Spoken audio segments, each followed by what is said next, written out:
Oh, hey there. Welcome, everybody, to DreamHack Valencia 2016. I'm looking at the right camera. My name is Frodan.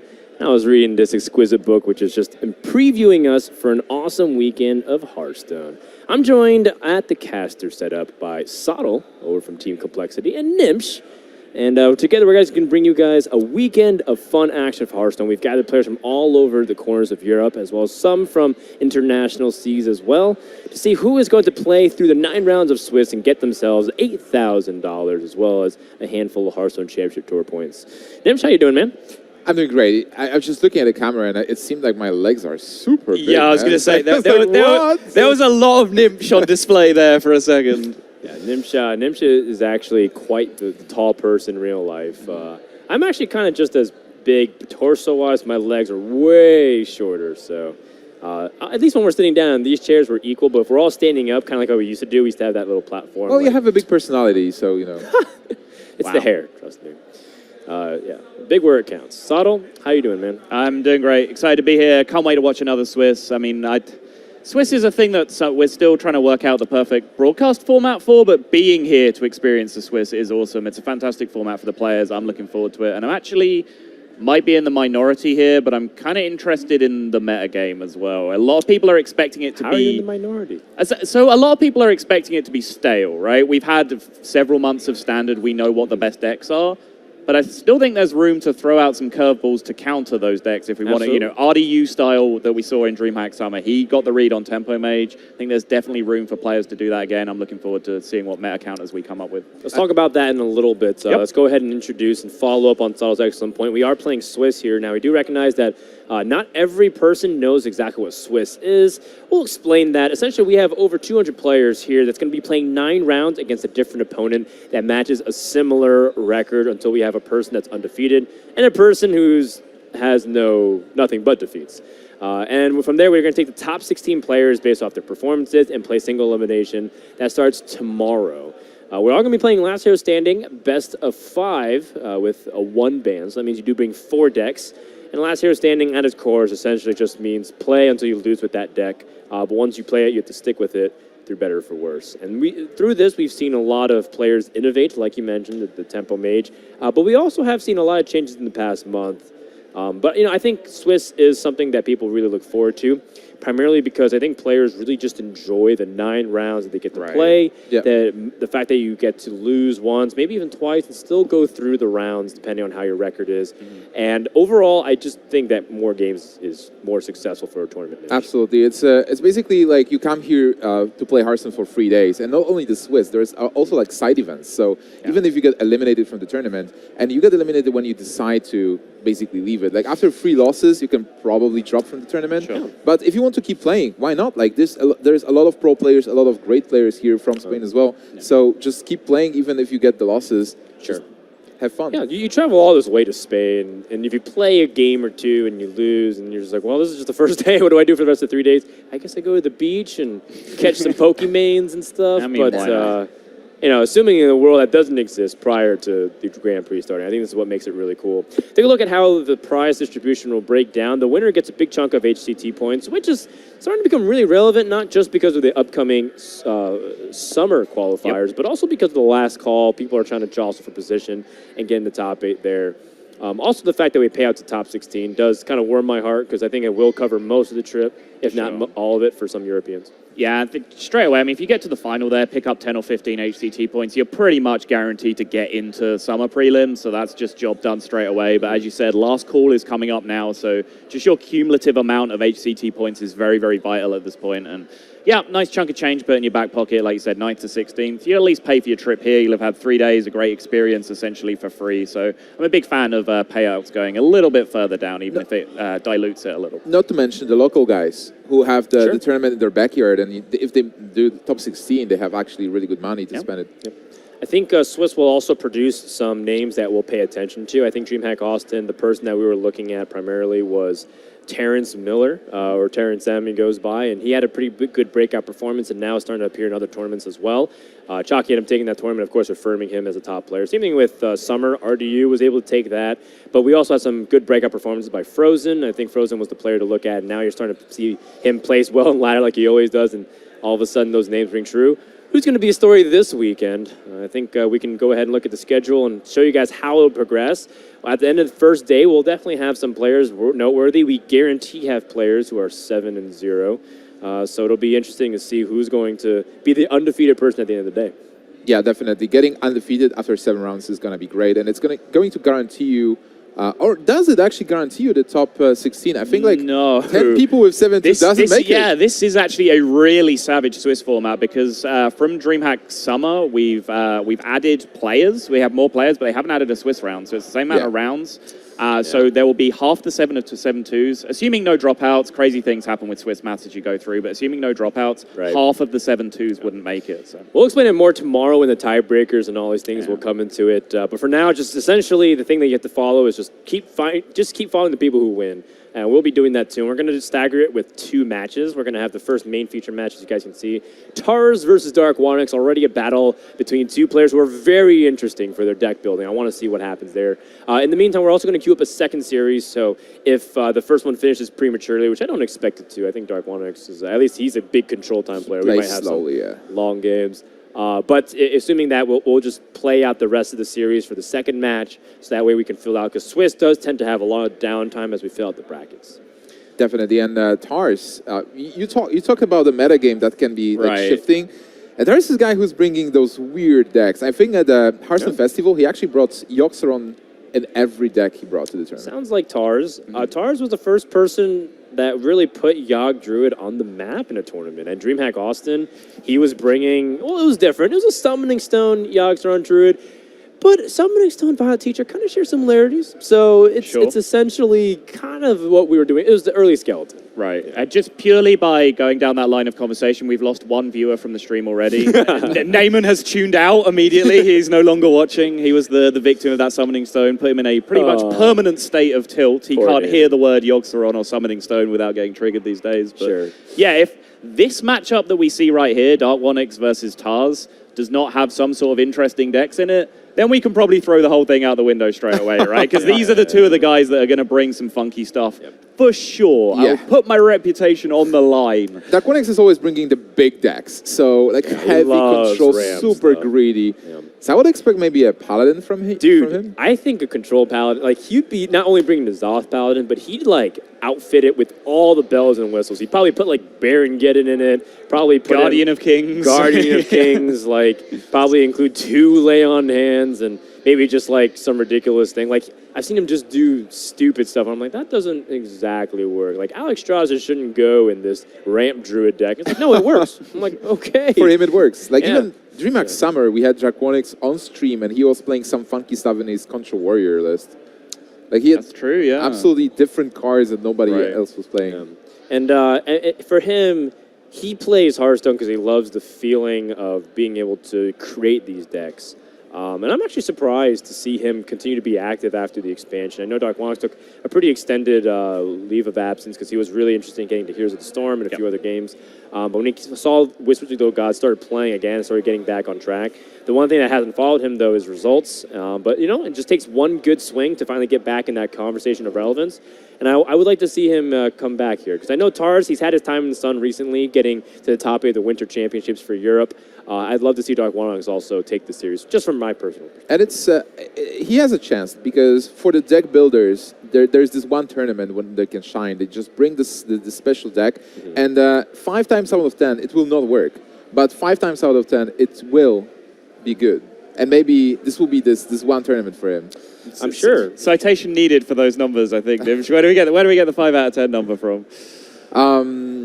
Just that, you know, after the 10 tournaments, if you look at Darkwonyx decks, I counted them really fast. Okay. And then I roll the die in my mind. I see. So you're saying Darkwonyx just plays 50-50 decks? That's, more or less, yes. Okay, sure. Fine. We'll go with that. It's pretty good if his decks can win 50%, because I always look at his list and I'm like, I don't know if this can win half his games. But one thing that is pretty interesting to note is that in a big format like this where you have hundreds of players, you can sort of get away with playing a little bit different stuff because it's a huge field. So you do encounter some of the matchups that you rarely see. There are going to be Priest players here. There are going to be Paladin players here. And I know that sounds really weird to think about, but if you look at a field of 16 players, like we take a top 16, top 8, that's when you would never see Paladin and Priest. But when you see 200 players, you might see the occasional 5 to 10 players who do bring that, and you could be one of them surprising some matchups that people aren't prepared for because they make their entire meta read as if Paladin and Priest don't exist. Yeah, and we've seen Ursi playing Secret Paladin at DreamHack Summer. Secret Paladin is still a deck that can be played. At Hearthstone Festival, we've seen Nizov with, which was like an aggressive Paladin. Oh, baby. All right, we're going to start things off really fiery with an Earth Elemental, but I'll leave it to these two fine gentlemen to explain all about it. USADO, take it away. Thanks so much, Froden. All right, so Concede Shaman versus the... Hey. This deck is not a concede deck. It's not like it's in a rough position. It's kind of like some of the niche warrior builds where it's a good deck. It's just why do you play it instead of aggro shaman or mid-range shaman? Like these are just two of the best decks in the game. I say concede because your opponent will concede. It's not like you concede. It's called concede shaman because you basically like you will not win with damage. Come on. They will just like concede the game, right? Sure. So in case you guys aren't familiar with this deck just from seeing Earth Elemental and Elemental Destruction, what we are presuming this deck is basically you play Earth Elemental, you play Thing from Below, you try and jam Ancestral Spirit on one of them, which gives it Death Rattle, resummon itself. Then you also try and jam Faceless on that, and you just basically end up with this huge wall of taunts that no one can deal with. You also have a lot of heal because you have healing waves, you have Hazael, the Ascended, to be able to combine it with the Elemental Distraction. And he also plays something like Farsight. Yes, Farsight can discount some pretty important cards, but he chooses to throw away the Earth Elemental, does hold on to the Elemental Destruction, though. That is the key card in your deck. The deck falls apart very, very quickly if you don't draw Elemental Destruction. There is a Murloc!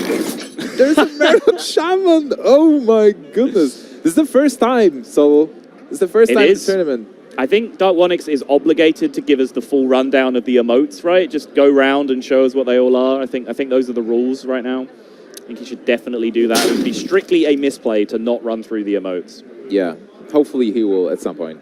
And he's playing the aggressive version of the Shaman with the Horse Rider. I would you say he might have Ancestral Knowledge in this deck or not? Because the Thing from Below version normally doesn't run it. Yeah, normally the idea of putting the extra chunky stuff in there, the Thing from Below and the Tuskar Totemic, is that you don't need card draw, it's just your curve is too strong. You're going to draw a Doomhammer at some point, that fills out your curve nicely, so you just play the extra big stuff to make it work. Normally, the Ancestral Knowledge version is just running some unlock cards as well, Lava Shock or Sentinels. They don't really have to most of the time. Oh man, that's the hand from Tars is really good. Like being able to answer that Totem Golem, and also he has a Doomsayer. He has a nice follow-up there, so a really good hand to start. He is obviously missing the taunts for now, but actually in the deck there are not that many taunts because you have Earth Elemental and you have Thing from Below. Right. And you want to combine them with the spells that you mentioned, but still, having a 7/7 to trade versus your versus opposing minions is really good. Sure. He also just has the Doomsayer though, which sure he addresses the initial problem of the Totem Golem because there was already 4 power on the board, so it becomes quite easy for his Doomsayer to get threatened. If there's a low power turn here from Darkwonyx, Tars can just take his free tempo turn with the Doomsayer most of the time, which will be a huge swing, and he can then just get Flame Wreath Faceless down on an empty board the turn afterwards. It's really strong for Tars. And for Darkwonyx, like his hand doesn't have that much potential for now. There's the Spirits. New card! Old Gods out, confirmed. But yeah, as we can see right now, this Doomsayer sticks, right? There's 6 damage. 6 damage, so he cannot remove the Doomsayer. He can only totem up and go face. That's the only line of play to reduce the cost of the Thing from Below, but that's basically it. He can also emote, I will destroy you. Interesting thought. Okay. I mean, this is all fresh and new to me because I was traveling during the period where this was released, so I haven't seen any of the emotes I haven't seen the emotes as well. Forgive my childlike excitement. I'm sure you guys have already got sick of people spamming it at you on ladder by now. Okay, so no option for Darkwonyx. Looking for Tars, the 7/7 that you mentioned is a juicy play. You have 5 mana total with the coin, so it's still good. He can even faceless it next turn. No, he can't. Oh, you actually can't because he will be overloaded. Indeed. He does have enough mana for a Hex, though, which will be important if Darkwonyx just decides to play his own 7/7 to contest here. So Tars will be, from Tars' perspective, he'll be feeling comfortable because he has the dominant 7/7 on the board right now. He knows small minions can't really contest this. He kind of, gains the right to go face here if he really wants to, if just a couple of small minions comes down. If a large minion comes down, then he just has that perfect Hex to play out for 3 mana. So well, even Spirits, like, You can obviously play Hex, but you can also consider Spirit as a card to just like refresh your 7/7. Right. Yeah, but yeah, with that Faceless and the Emperor coming up, like he's got pressure for days, and this is one of the sort of overlooked synergies of having Elemental Destruction in the deck is that your stuff is huge. So you can have a board and Elemental Destruction their board, and you still get to keep your own stuff, especially if you've given your stuff Death Rattle resummon itself. Definitely. You know, if I kill my own stuff, who cares? I just get a fresh one. So you can actually Elemental Destruction for tempo in this deck, which is a really weird thing to consider. If you feel fancy, you can even Healing Wave your own minions. Sure. It's a possibility. It is, just continue trading and have the board when your life is at the point.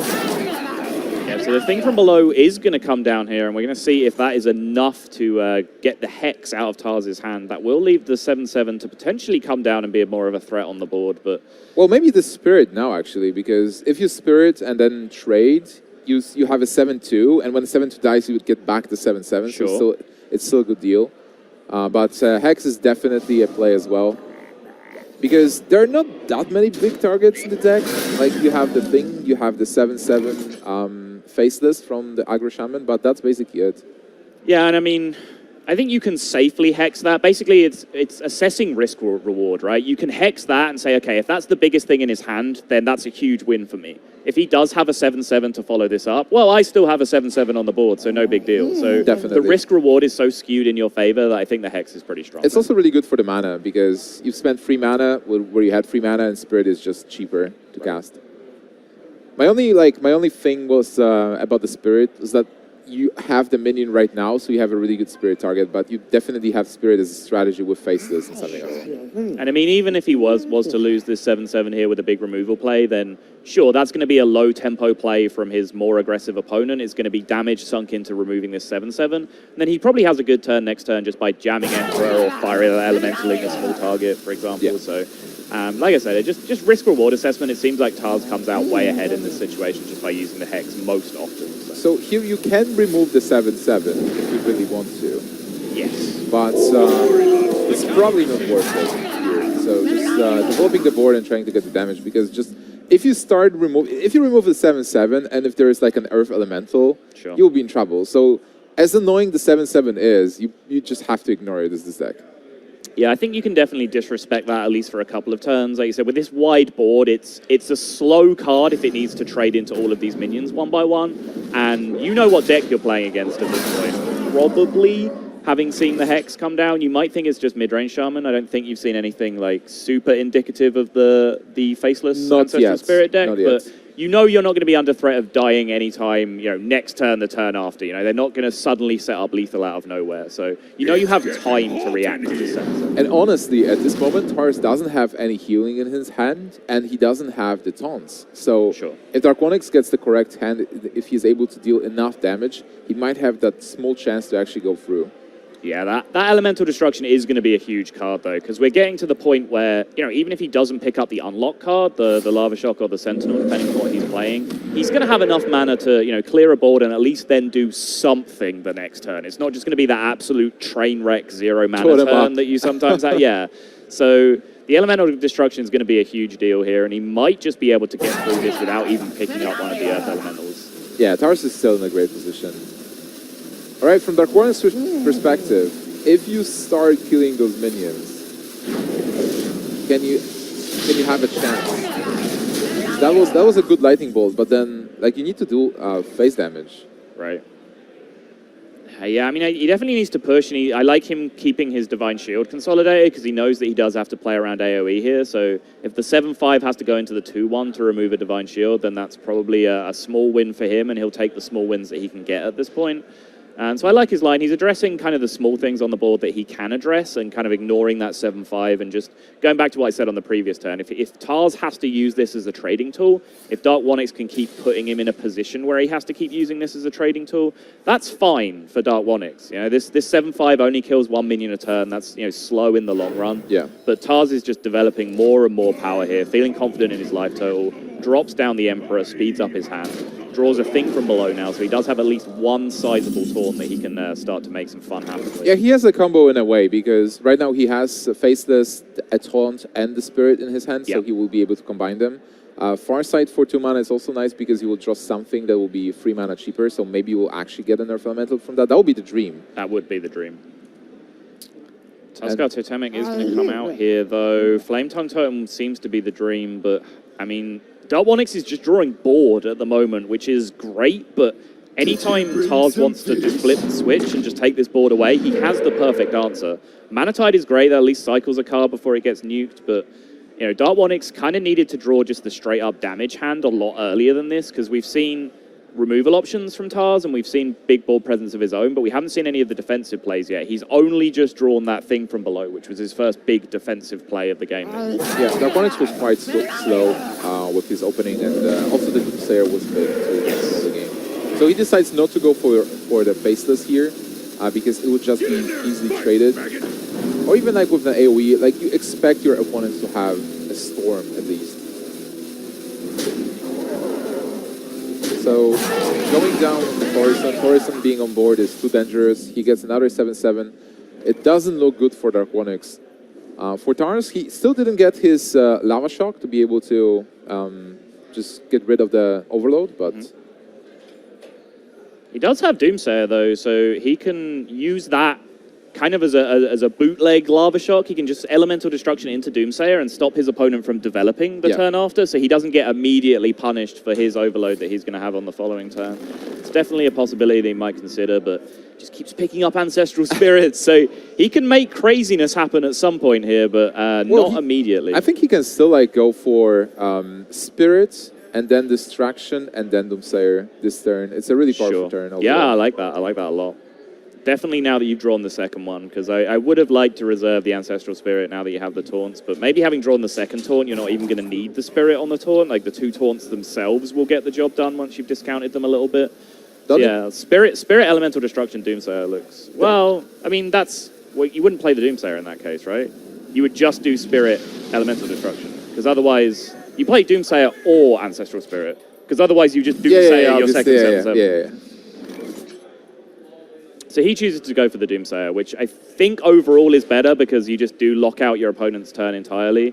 If you just refresh your 7/7 on the board, then your opponent has the option to just put you back in the same spot you've been the whole game, which is like, you know, play Feral Spirits, 2 more minions, and then it's like, okay, the 7/7 now trades into one of my things every turn again. So. True. The problem that Tars is facing now is that he actually doesn't have any draw, but still, having double Think from Below. Oh man, okay, this turn basically does nothing yet. Yeah, but this is fine, right? This is what the Doomsayer did. Like, sure, he hasn't been able to take the initiative on the Doomsayer. That's what makes Doomsayer so powerful most of the time, is that you get a free turn of tempo. Tars hasn't really achieved that, but he's mitigated the damage that Elemental Destruction does to your next turn. Yeah, but now with double 7/7, this board is really scary, and you know that one Elemental Destruction is out of the deck. Oh, there's Earth Elemental. Ooh. You know what's good against 2 7/7s? Two 7/8s. In fact, let's make that 4 7/8s. 4 7/8s is actually quite good. Let's make this as many 7/8s as we want. Both Ancestral Spirits and the Faceless. This game is donezo. It's an immortal Earth Elemental blockade. Like, can you ever go for this? I mean, well, there's 2 of them dead. We've started. Darkwonyx, the correct play here, if you're looking for it, is escape, and then you click the option at the top. That's the line. And he's definitely not playing Hex in this deck. Well, unless he is. A possibility. If there's suddenly a Hex out of nowhere, then maybe we have a play. But sure, he can trade out these 2 7/8s and double the amount of power that his opponent has in play. That seems great. Double the elementals, double the excitement. There you go. Takes out one of the 7/8s with a Death Rattle, takes out one of the newly spawned ones. So he has lost 2 7/7s. He's exposed a Flame Tongue Totem to the board, and he has done precisely nothing to the immediate state of the board. Yeah, it's a tough spot right now. Well, I called it Concede Shaman. So, do you think Darkwonyx is going to concede, or is Tars actually going to kill him with damage? I mean, Tars has a ton of power in play, and his board just keeps getting bigger. So I think we might actually see it's going to be either it's going to happen this turn more than likely. If Darkwonyx is going to concede, it's going to happen this turn. If not, it looks like he's going to be in it for the long run, and he's going to let Tars get the honorable kill. I think it's Inconceivable. Yep, Conceit Shaman it is. There we go. Nimsh, you were right all along. I challenged your call of calling it Concede Shaman, but one player did in fact concede. Do you have like a better name for the deck? Like a Control Shaman? Control Shaman's fine. Originally the Ancestral Spirit deck was referred to as Crusher Shaman. This was months and months ago, and this is a very different list. That was kind of like Blade Masters with Resurrect and all this kind of weird, Reincarnate, sorry, and all this kind of weird stuff. So this is a very different deck, but I've heard people referring to it as Crusher Shaman, but I think just Control Shaman is fine. I mean, that's kind of what the deck is, right? What about Conceit Shaman then? It's a good name. Sure. All right, all in on Concede Shaman. That seems good. And it's last year standing, so Conceit Shaman is here to stay. And now Darkwonyx has to win another game against this, if possible, because this deck is troublesome. If it draws well, it has a really good qualities to stop the aggro decks. Stop definitely Shaman, and it stopped the Shaman. And we can see the bans as well. So from Darkwonyx, the Warriors banned, and Darkwonyx bans Warlock from Tars. Yeah, so he has a Mage and a Warlock left to go up against this. Does look like his Warlock is a Control Warlock variation. I'm not going to necessarily say that it's a Reno Lock because we are watching Darkwonyx, who is likes Control Warlock decks, is famous for creating a bunch of different ones. And famously, he had that Fell Cannon Control Warlock that we saw him playing at one point. So he's definitely an innovator in terms of control decks. So could be anything, but definitely a deck like Reno Lock has the tools to go through some of this nonsense because they have silence effects in their deck quite often. They have Spellbreakers, Twisting Nethers, etc. So yeah, Sylvanas even? Yeah, exactly. If the big turn happens and suddenly there's 4 or 6 Earth Elementals in play in theory like we saw in the previous game, it might take them 1 or 2 turns to get through it all, but they can do it and then they can rebuild the damage that they've taken. Well, actually, there is even, looking at this deck at the moment, that we see some dragons, so maybe there is Malgus in the deck, and this will also offer another possibility to win with just damage. Interesting. So still only one-offs. Have seen a Reno Dragon list going around, but also there is just a pure Dragon Warlock that's played as well. So we'll find out, I'm sure, at some point whether Darkwonyx is playing this as a Reno deck, but Tars here, both Doomsayers in the opening hand. That's more or less where you want them, but he's not going to react to the empty board here with a Doomsayer. Nothing to follow that up on the following turn, so no reason to. So he just goes ahead and overloads himself with the Ancestral Knowledge. Yeah, but there's an important card, which is the 7/7. So on turn 4, he will be able to play it, and there's little tools that normally Reno Lock can use versus the 7/7. But in this case, Darkwonyx actually might have a way, or does he? No, with the Doomsayer, he will not have the way to deal with the 7/7. Nope. And this is the line that Tars set up, is to overload himself on turn 2. Knew he had the coin for the Doomsayer on the following turn, so he gets to take an extra turn, and it's also about timing when you want your free turn of tempo. And taking your free turn of tempo going into just dropping a 7/7 on the board is pretty powerful, and that's, I'm sure, what we're going to see here from Tars. And from Darkwonyx, just life tap, he will not overdraw, so it's a good decision there. It doesn't look like Reno deck with double Mortal Coil, so it seems like a Malygos version. Certainly does, or at least just pure Dragon. I've seen it played even without Malygos as a win condition, just actually Dragon Warlock, because Dragons are pretty powerful now. We see that from Dragon Warrior, which is quite possibly the most hated deck in the game if you're just a ladder player right now. It's the deck that's pretty much crushing ladder at the moment. Come on, why is hated? Like, people always wanted Dragons to work. People don't like losing, Nimsh. I'm not sure if you're aware of this phenomenon, but whichever deck is beating them the most often, that's the worst deck in the game. That's the deck that needs to change. And that's probably the most popular deck at the moment. Yeah. On ladder, like, how many % of people play Dragon? Warrior. Around like 30, 40? It's when I look at the stats, it varies between like 28 and 30% most of the time, so that's a lot of Warrior.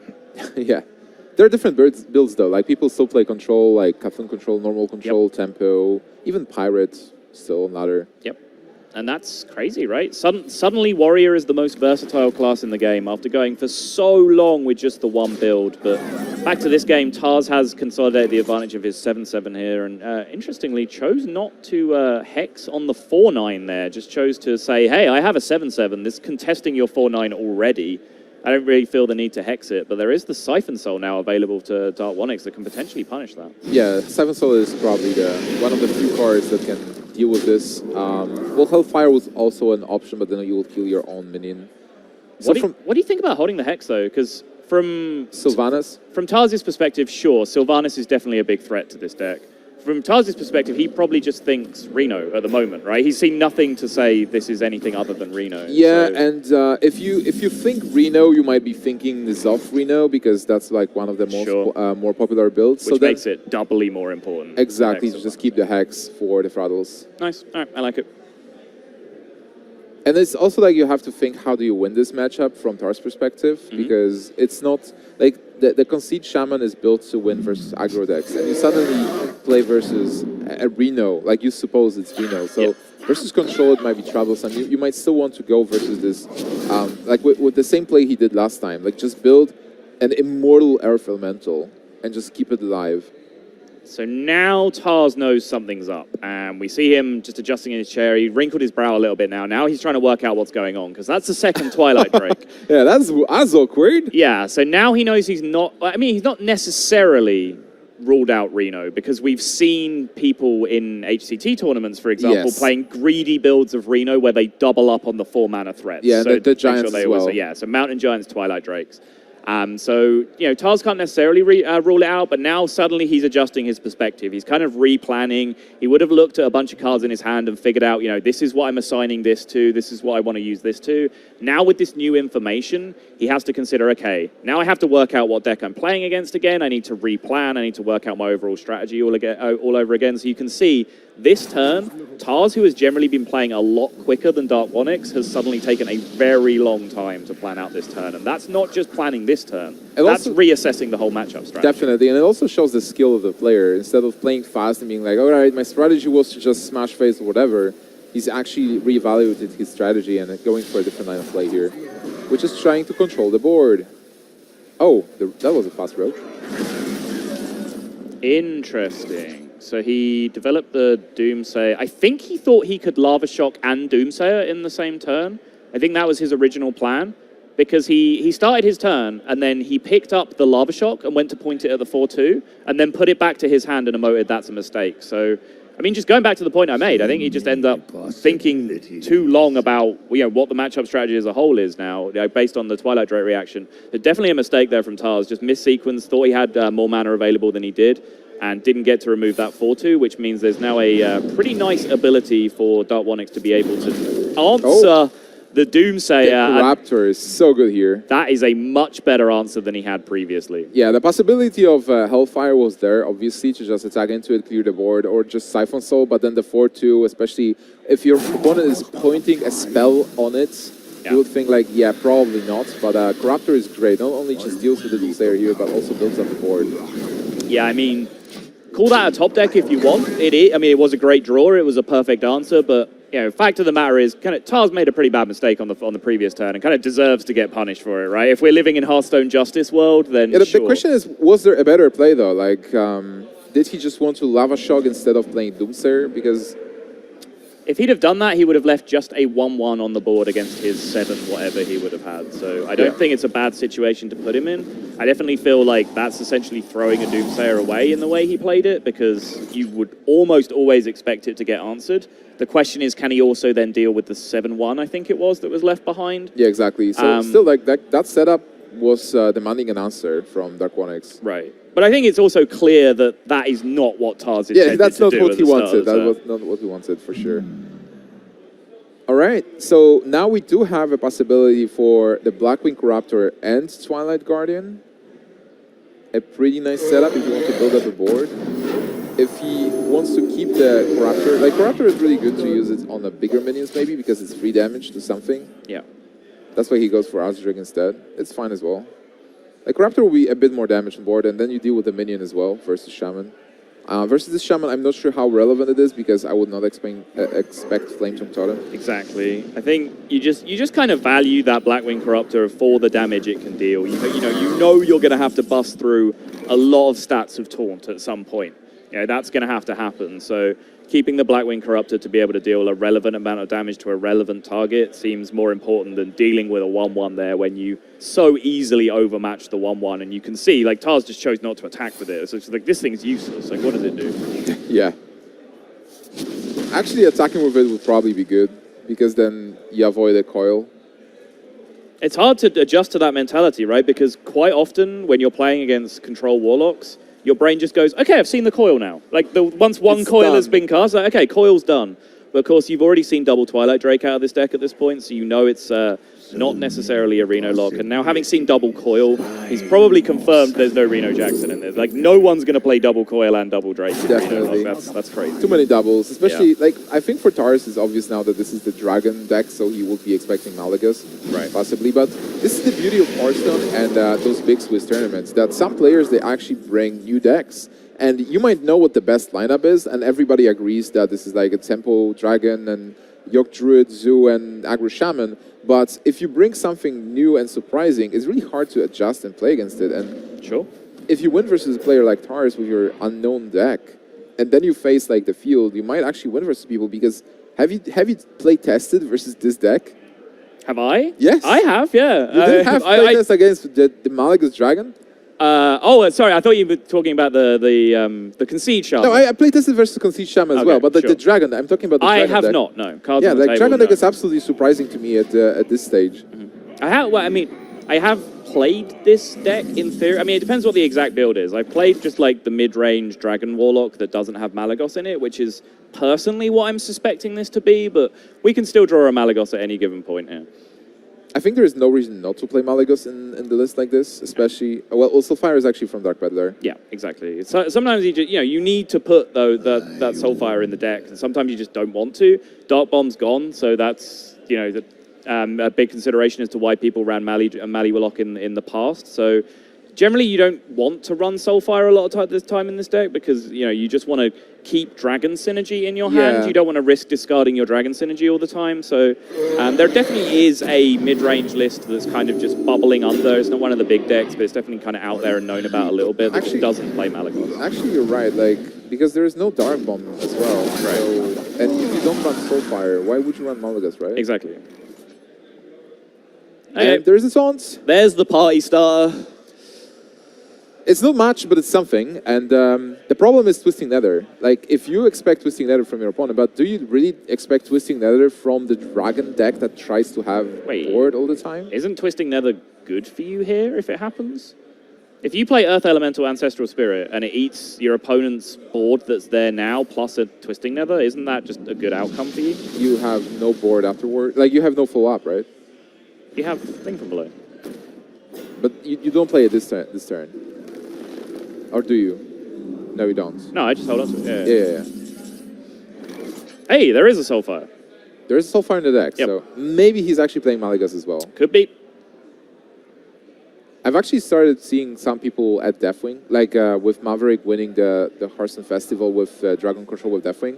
Like Deathwing is getting more and more popular, and sometimes you just don't have an answer for the card. Yeah, even in like the Tempo Dragon Warrior Yeah. list, right? People are now playing Deathwing. So yeah, sure. I mean, it's an extremely powerful card. It's a great final late game threat. So it's similar in essence to kind of what people use Yogg to do, right? Which is just flip the table, start again. Like I don't want to play this game anymore. Let's just start a new one. How of a silver bullet Malagos is then? Like you just play Malagos, they cannot answer it, and you have a possible Hellfire like clear the board Sure. afterwards. Yeah, I mean, you curve out with so many like dragon threats that you kind of exhaust their removal, and then you drop Malagos, and then even something like Hellfire, Soulfire can potentially be useful for you. All right, there is Sylvanas in the deck, and what can he do here? Just like I guess just devolve the board because. You have this. You have double Soulfire, so if you do in fact run Malagas, like we don't know, maybe there is Malagas, maybe not. He has some burst potential, but still he needs to be on board to be able to win. Like the good news for Darkwonyx is that Tars is really running out of cards. Okay, so depending on what else gets played here, I'm just looking at ways to potentially abuse Sylvanas because you don't want to just plop Sylvanas here, even with your opponent low on cards. You know that like. If you're going to give your opponent credit for playing the matchup smartly, it's the question I asked you, why did he hold the Hex? Well, if my opponent is playing this matchup smartly, he knows he has to hold a Hex for Sylvanas. So you would give them credit for having Soulfire in hand. Okay, double Soulfire. Triple Soulfire! Yeah, double Soulfire in the deck, 3 in hand. So I'm just looking at possible ways to kill your own Sylvanas here, but you'd have to play Hellfire to like sweep out the rest of the board. And if you do that, then you can't kill your own Sylvanas anymore. Can you maybe double Hellfire? double Hellfire? No, it doesn't do anything yet. So like you Hellfire once, you kill the 7-1 with your 2-1, and then there is a 7-8 that's fresh. So maybe you just play Sylvanas afterwards. Well, like even if there is a Hex, still your opponent is really running out of cards. Yeah, he still has a 7-8 on the board though. And also, Darkwonyx is actually running out of threats. Like, let's ignore Malygos for now, but like he used double Twilight Drake, he used one Azure, two Azure, double Corruptor. Two Corruptors, Twilight Guardian, yeah, lots of the chunky mid-range stuff has already been committed to the board. And I would expect if this is the Malygos list and not the more mid-rangey list, then we're not going to see Draconid Crushers coming out. So maybe double Doomsayer after this. That's also cool. Yeah. Now I'm throwing the second one. I like it. And he needs to make a move fast. Wow, he didn't even attack. Okay, so he's trying to set up something here. What is it? Is my question. So he chooses not to attack to leave the 7-1 up. So is he trying to abuse a Sylvanas steal here on the next turn? I don't see how he would do it. The 7-1 can just attack the Doomsayer, so it doesn't. Right. It just stalls the game a bit.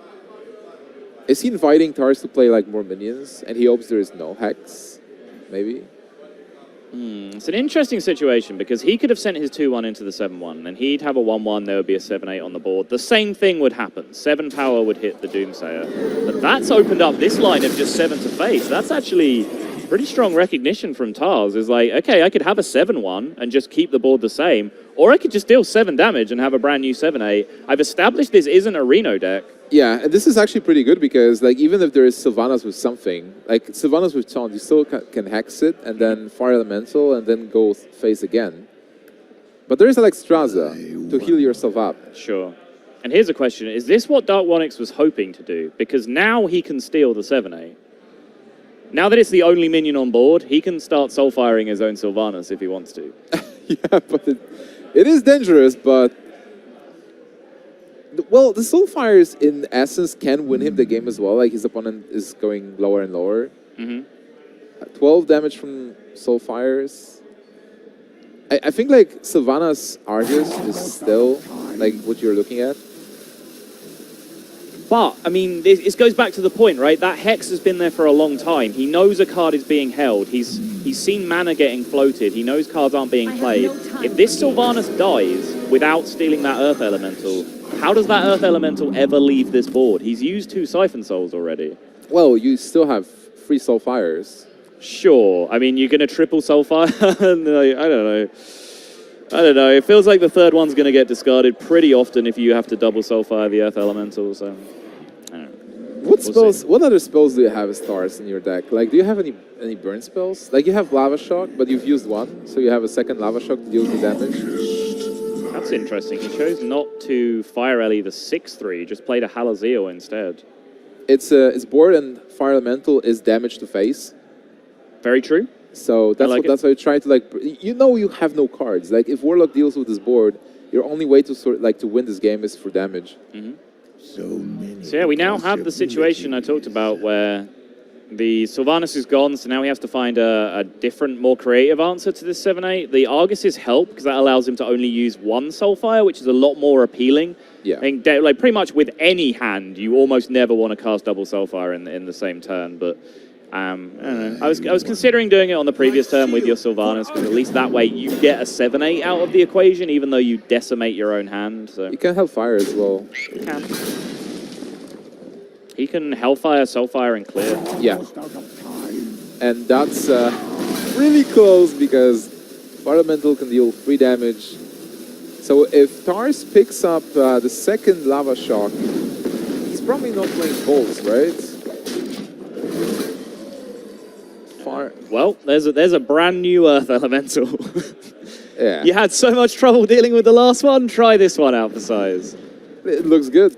Yeah, and I think at this point you also kind of just have the read that there's no good mass board clear in the hand, right? So yes, let's just drop this 0 mana 5/5 that we've had for a while. Especially if there is Jaraxxus or Alexstrasza, and this seems like this is it, right? This is 15 damage from Tars. Yeah, and this is not Concede Shaman, this is Lethal Shaman. A Lethal Shaman this time. Actually going to win the game with damage, Fire Ellie to the face, follows it up with the 12, 2-0 for this Control Shaman from Taz. That's kind of crazy. Such a well-played game. Like, he was holding that Hex from the very beginning, specifically for Sylvanas. Yeah. And even though, like, he got, like, a bit of a weird hand, he was able to use it and abuse it. Like, recognize the strategy that, hey, this is a different deck. This is a dragon deck.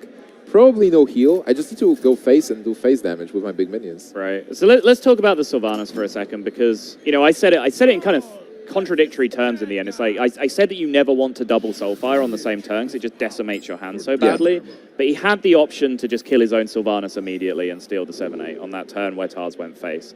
If you do that, which he ended up doing anyway, he ended up discarding a lot of his hand at the end of the day anyway, with the big turn afterwards. You still get hexed. You get a 7-8 out of the equation and you still get hexed, yes. Yes. So is it any better? No. The better play is to have Sylvanas, I guess, on board. But the 7-8 is gone from the opponent. So you get hexed the same way, but there isn't a 7-8 on the other side of the but board. you have double Soulfire anyways. Like, right. the best, like, you don't know there is hex. Like, you strongly assume there is a hex in the hand. Yes.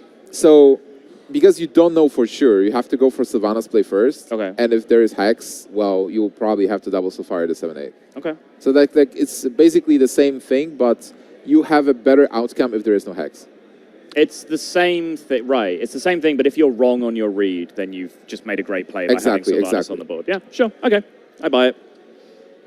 And this time it's going to be the Conceit Shaman again, because this is the last hero standing. So Tars has yet to lose with that deck. And Darkwonyx, the last deck for him is an aggressive deck. This is Tempo Mage. And this is exactly what Tars wants to counter. It's not necessarily aggressive, though. You can build it in a lot of ways. The Chinese scene and coming over to here a little bit as well, favored things like Kabbalist Tome and one ice block in the deck sometimes to really like pump up and go late game for Yogg Saron. So let's talk about the ranges. Like, which version is aggressive then? Like, it's hot form version. Like hot form version, I would say it's hyper aggressive. I think as long as you're not playing Kabbalist Tome in your deck, that's an aggressive version. Of the deck, yeah. I would say, like, if you have Kabbalist Tome, it's still an aggressive version in a way, because like it's Tempo Mage. Like, it really wants to deal damage. Yeah, the old 5-mana do nothing tempo play. I love it. Come on, like, you get Pyroblast from it. We call it 15-mana Pyroblast. We call it tempo because it's like a deck that wants to be on board and deal damage and kill with minions. We call it tempo because it used to be a tempo deck. Yeah, but now it's not. Yeah. I mean, it is when you draw all your 1-drops. I mean, that definitely helps get the job done. But yeah, I'm not going to listen to anyone saying that Kabbalist Tome is a good tempo. Yeah, but even without Kabbalist Tome, like some turns, you just like do nothing till turn 4, exactly. And then on turn 4 you have this big tempo play, but you didn't play on tempo till turn 4. Yeah, exactly. I mean, tempo is a sketchy word. It's misunderstood by a lot of people. It's misused by a lot of people. It triggers the hell out of Brian Kibler. And Lothar. And Lothar, yeah. Yes, as well. More importantly, Taz is really good at drawing 4-mana 7/7s. And they are really powerful. They are. So let's see. 3 mana. He can't really get the Overload out. He can hex the 3/6. And, well, normally, would you say there are bigger minions? Like, you can think about Ragnaros in this kind of deck, but some versions do not run Ragnaros at all. There's almost certainly at least 2 big things in Tempo Mage. Some combination of Yogg Saron, Ragnaros, and sometimes Archmage Antonidas. Yeah, exactly. So yes, there will always be a bigger target, but that Water Elemental is on the board right now. It fits your curve perfectly. I think it's just a very enticing hex. Definitely agree with Taz taking it in this situation because you just get an uncontested 7/7 on the board out of it, and that's a great situation to be in against a, quote, tempo deck. So now from Darkwonyx's perspective, you can go for another Water Elemental or Azure Drake to have a minion and draw a card. It doesn't really do much. Would you ever attempt to kill the 7/7? Because you know Ancestral Spirit is a card. Yes. And it will be really hard to deal with double 7/7. Yes. But then you do have also Earth Elementals and things from below, so... I think, Ancestral Spirit gets played at some point in this game. It's just about, engineering yourself a situation where it's not the end of the game if it happens to you. And I definitely like Water Elemental over Drake here, even though it's mana efficient, because he has that Arcane Blast in hand, which, in theory, he can use the combination of the Water Elemental and the Drake plus Blast to clear up the 7/7. That's actually potentially what's going to happen here, but because the Fire Elemental is developed, he still finds himself a minion behind the play. Tars decides to go for the Fire Elemental instead of Thorison because he really wants to be on board and deny the tempo to this tempo mage. Yeah. But the main reason also is that he doesn't have any healing at this moment in his hand. So if the Elemental connects with the face, that's 3 more damage, and at some point he might run out of health versus deck. Yeah, and I think since the 7-4 is frozen, since Tars like willingly took the attack into the Water Elemental himself there, you don't necessarily have to deal with the 7-4 this turn. You can actually try and deal with the other threats using possibly Flame Waker combinations or just spell damage from the Cult Sorcerer. You could Flame Waker Frostbolt on the Fire Ellie and see what happens from there, and then potentially still Arcane Blast something, which gives you a decent chance of clearing up, and then you'd have Forgotten Torch on the following turn to tidy up. But you can also just take a spell damage play. As the Frostbolt with Cold Sorcerer is quite nice, and even ping the 1/1 to protect the 3/2 from dying, and then do the possible Flame Waker next turn. He decides to go for Forgotten Torch. Wait. That's okay. So he kills the 7/4 this turn as well, but he could have done Frostbolt, Ping, and Arcane Blast, right? Yeah, I think I would definitely go for the Flame Waker next turn with the Arcane Blast. But why did he just leave a 6/1 alive for no reason? I don't know. It seems like that was not the best line of play that he could have taken.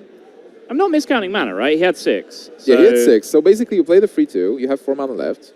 You can Frostbolt 1. Like, you can Frostbolt the 6/1. Oh, so if he Frostbolt pings, he can't Arcane Blast. Yeah, he can Arcane Blast. But that's then you have... better, right? Because the 7/4 is frozen. He can deal with that next turn. Yeah, exactly. He can deal with that next turn with Forgotten Torch, Ping, or whatever. Maybe he thought, like, 7/4 will actually attack. Huh. Yeah, I think that was not the best play. Oh, right, cool. Yeah, because the interaction's different, right? If you make the attack that freezes you, you miss your next attack. That's what the text is. So you're I guess he could have like misunderstood what the freeze would do. Still, weird line.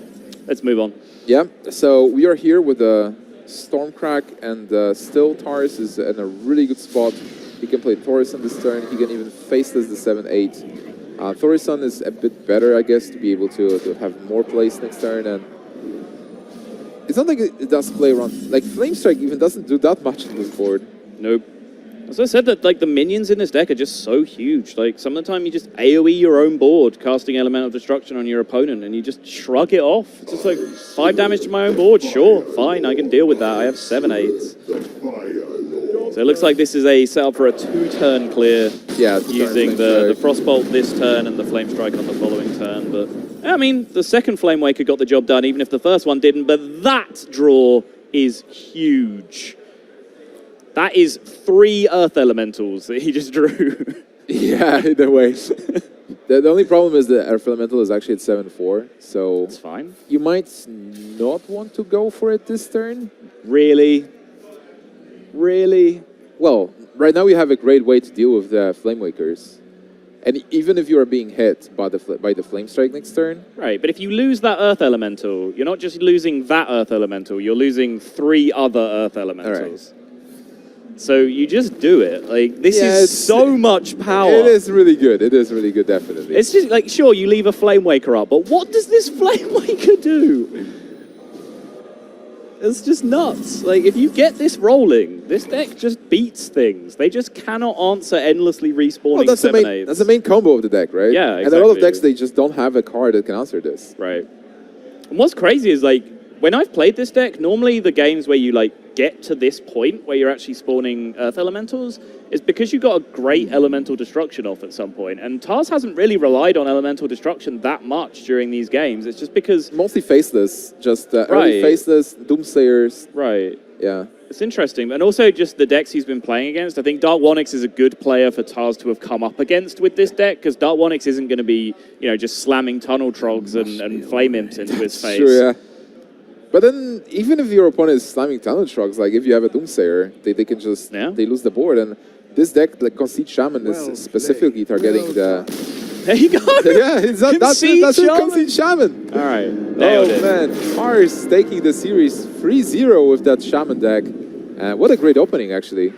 And, you know, Darkwonyx, it has to feel bad. Like, you can only lose 1. Like, if you lose, well, you can lose, in theory, you can lose 2 games. But if you have 7-2, that's troublesome. We have Froden back with us. Yeah, man. I was watching over in the green room, and I was like, dude, Tars is going to sweep with this Concede Shaman. We make jokes about Concede Shaman, but it was. Oh, but I gotta say, man, that it wasn't exactly 100% earned. I think it was also partially given there. I think Darkwonyx could play a lot better. Let's talk to the man himself, though. Tars is joining us for an interview. Tars, always lovely to see you back. What inspired you to bring that ridiculous Shaman deck? I spent the last 2 months trying to find a deck which was good against Shaman and Zoo, and I didn't find it. But a friend of mine... Have you explored this class called the Warrior class? I don't even have Golden Shaman, so Shaman is not even my thing at all. So I searched a lot in Paladin and stuff, but didn't find anything. And then a friend of mine showed me this Shaman deck, and so I played it and really love it. All right, that's cool. It worked out for you so far there, and I guess the best news is you only showed what's one of the magical decks. I mean, I'm really scared to go against Tars because I think he's capable of bringing 4 ridiculous decks. Yeah, this is just your thing, right? You just bring new decks and crush people, summoning Stone Druid, Control Shaman, you just 3-0 people out of tournaments with them. Yeah, I bring decks that I like to play and that are good enough to bring. And I think this Shaman is really good, the Druid was good, but I made also some mistakes. The last tournament the Druid was good, but some other decks weren't. But I think this time all my decks are really decent. So how have you improved your line? Well, I don't want you to ask what decks are you playing, but do you feel like improved after the Hearthstone Festival? Because Hearthstone Festival was a really good test for you to test the lineups and things. I think the Hearthstone Festival was the last tournament when I decided to bring the Hunter deck, the Jorgenlund Hunter, and I had really bad results with it, so I stopped. And yeah, it's really nice to play fun decks, but at some point you have to realize, this one is not good enough. You have to stop, find another one, and yeah, I think it helps me a lot. Do you think you perform better because you're enjoying yourself? Like, is that important to you playing well, that you're having fun with the deck that you're using? Yeah, when I play decks that I don't like, I don't know, I'm feeling not confident, and yeah, I don't take enough time to think about all the plays, and I'm more like on autopilot mode, and I don't play well when I play those decks. Yeah, you gotta be careful there. But at the same time, a win's a win, so job well done. First series on the way. So yeah, that's it. So hopefully we'll see you back, Tars. Maybe. I mean, last time in DreamHack Austin, when you were bringing the Summoning Stone Yogg Druid, you won very early on, and then unfortunately you fell a little bit short. Hopefully that's different this case around. Yeah. All right, cool. So thank you so much, everyone who's tuned in for the first series. We're going to get ready and jump into the second series immediately.